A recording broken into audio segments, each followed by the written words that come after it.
Amour et liberté. Alors, j'entame pas un thème de philo aujourd'hui, mais je crois qu'il n'y a pas d'amour sans liberté. Quand j'aime quelqu'un, si je l'oblige à m'aimer en retour, ce n'est pas de l'amour. Pourquoi ce lien entre l'amour et la liberté? Eh bien, pour répondre à, je crois, ce qu'on entend le plus souvent être rétorqué quand on dit qu'on croit en Dieu. Si Dieu existe, pourquoi le mal? Ou si Dieu est amour, s'il est bon, pourquoi est-ce qu'il laisse faire toutes ces choses? Pourquoi il laisse ses dictateurs en place, etc. Et je réponds par ce lien entre amour et liberté. Oui, Dieu est amour, oui, Dieu nous aime, et parce qu'il nous aime, il nous laisse libres. Pas d'amour sans liberté. L'amour de Dieu, ce n'est pas une émotion, ce n'est pas un sentiment. L'amour selon Dieu, c'est un amour qui se donne et c'est un amour choix, engagement, décision.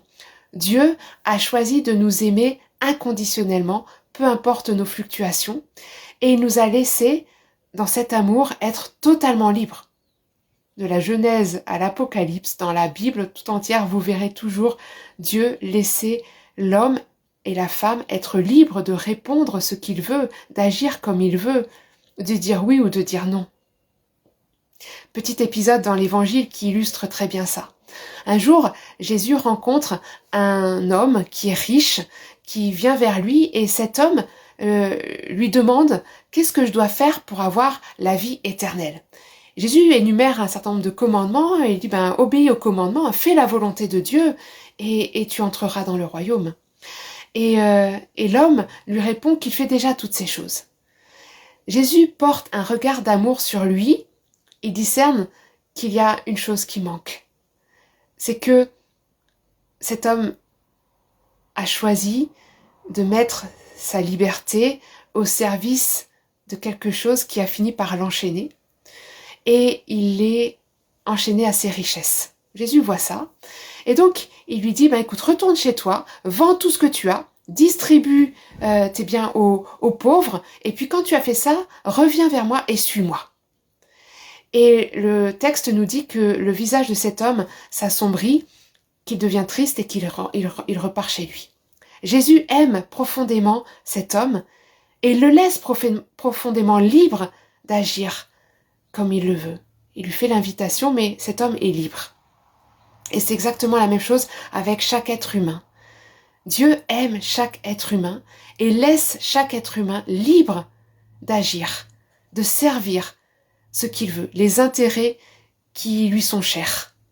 Et c'est pour ça que certains choisissent de servir la richesse, l'économie, d'autres vont servir leur ego, leur moi, leur orgueil, le pouvoir, d'autres vont servir peut-être une autre cause encore.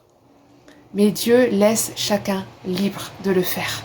Et avec les conséquences que ça a, tout ce que nous observons, même là avec ce que nous voyons par rapport à la nature, à ce qui se passe cet été, etc., ce sont les conséquences des choix de l'être humain dans sa gestion de la création, de la nature, dans sa gestion de son rapport avec les animaux, etc.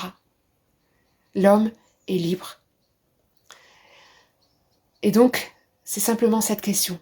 Dieu est amour, et dans cet amour, il nous laisse libres de l'aimer, de le suivre, de le servir, ou de rester déconnectés de lui et de nous servir nous-mêmes, avec les conséquences que ça a.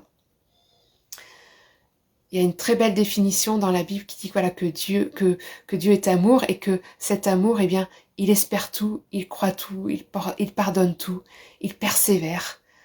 Et qu'il y a 3 choses qui demeurent, il y a la foi, l'espérance et l'amour, mais que la plus grande de ces 3 choses, c'est l'amour.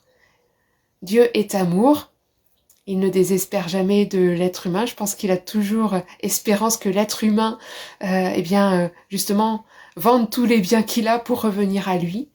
Mais en tout cas, le choix est donné à chacun de choisir la vie, de choisir l'amour et de revenir à lui, et de répondre à cette question qu'il pose, je t'aime, et toi, m'aimes-tu? Comme Jésus l'a fait avec Pierre après le reniement. Tu sais que je t'aime, mais toi, est-ce que tu m'aimes?